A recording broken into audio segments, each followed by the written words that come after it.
It's true that eating large amounts of added sugar can make you more likely to develop diabetes, but sugar intake is just one piece of the puzzle.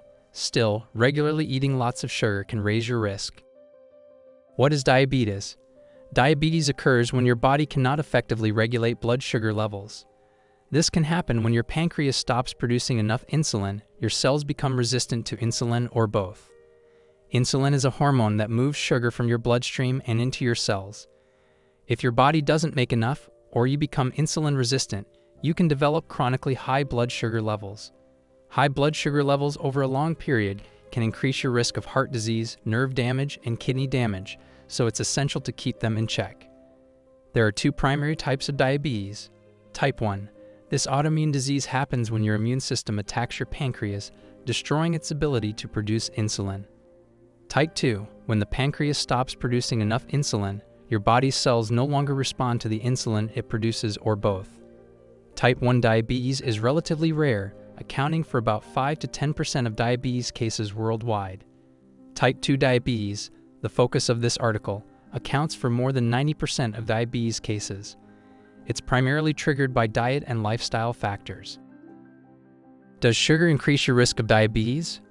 According to research, regularly consuming sugar-sweetened beverages can increase your risk of type 2 diabetes. Data from 175 countries found that sugar intake was significantly correlated with diabetes risk. While high sugar intake increased the risk, low sugar intake reduced it. Although these studies do not prove that sugar causes diabetes, the association is strong. Many researchers believe that sugar increases diabetes risk both directly and indirectly. It may directly increase diabetes risk because of the impact fructose has on your liver. Eating large amounts of sugar can also indirectly raise diabetes risk by contributing to weight gain and higher body fat, both of which are separate risk factors for developing diabetes. To reduce the adverse effects of high sugar consumption, the 2020 to 2025 dietary guidelines for Americans recommend that no more than 10% of your total daily calories come from added sugars. Natural sugars don't have the same effect.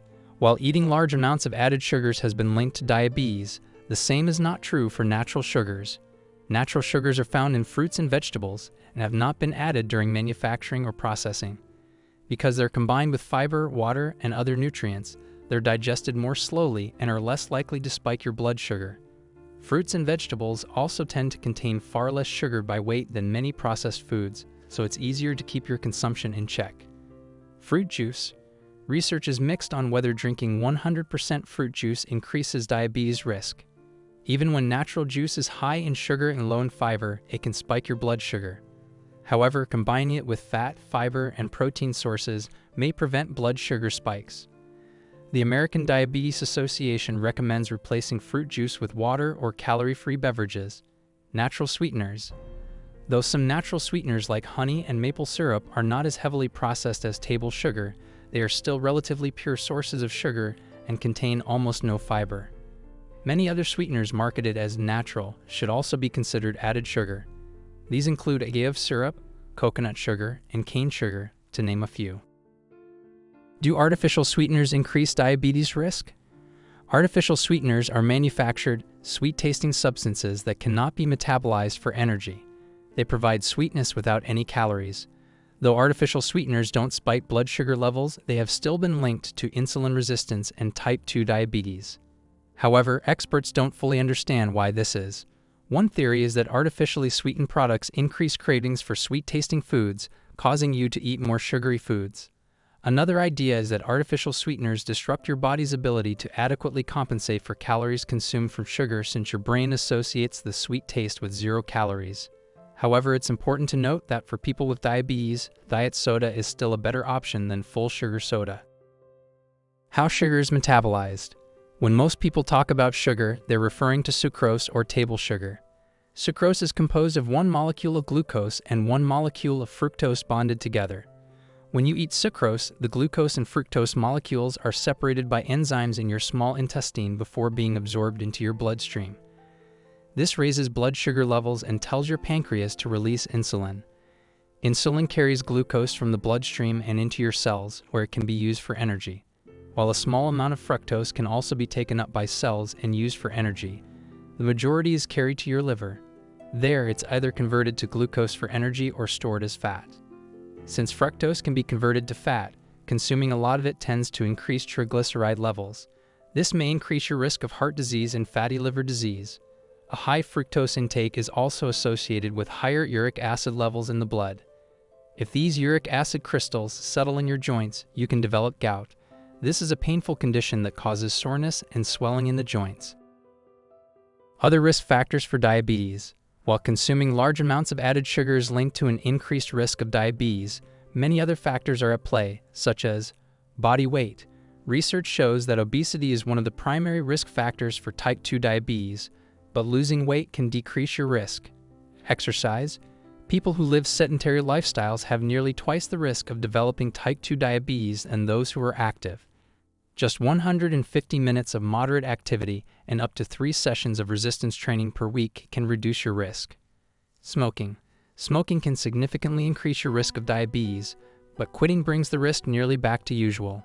Sleep apnea. Sleep apnea, a condition in which breathing is obstructed during the night, is a unique risk factor for diabetes. Genetics. Experts don't fully understand the role of genetics, but you're more likely to develop diabetes if one or both of your parents have it. How to eat to lower your diabetes risk. In addition to cutting back on added sugars, there are many other dietary changes you can make to reduce your diabetes risk. Follow a whole food diet. Diets rich in nuts, fruits, vegetables, lean proteins, healthy fats, and whole grains have been linked to a reduced risk of diabetes. Drink coffee. Drinking coffee without adding anything to it may reduce your risk of type 2 diabetes.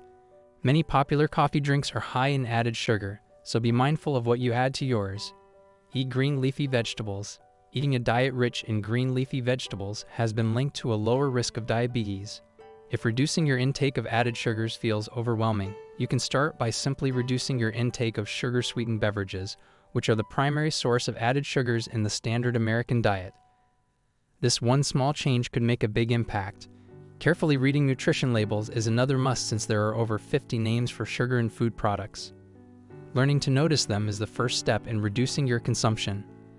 There are many ways to reduce sugar while enjoying a flavorful and nutrient-dense diet so you don't have to feel deprived. The bottom line: excessive amounts of added sugars have been associated with an increased risk of type 2 diabetes, likely due to adverse effects on the liver and a higher risk of obesity. Natural sugars like those found in fruits and vegetables are not linked to diabetes risk, unlike artificial sweeteners.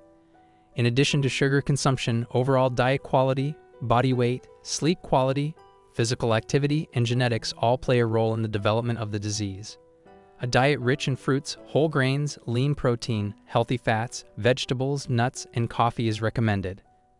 Consuming alcohol in moderation, maintaining the recommended body weight for your age and height, and exercising regularly can also help reduce your risk of type 2 diabetes.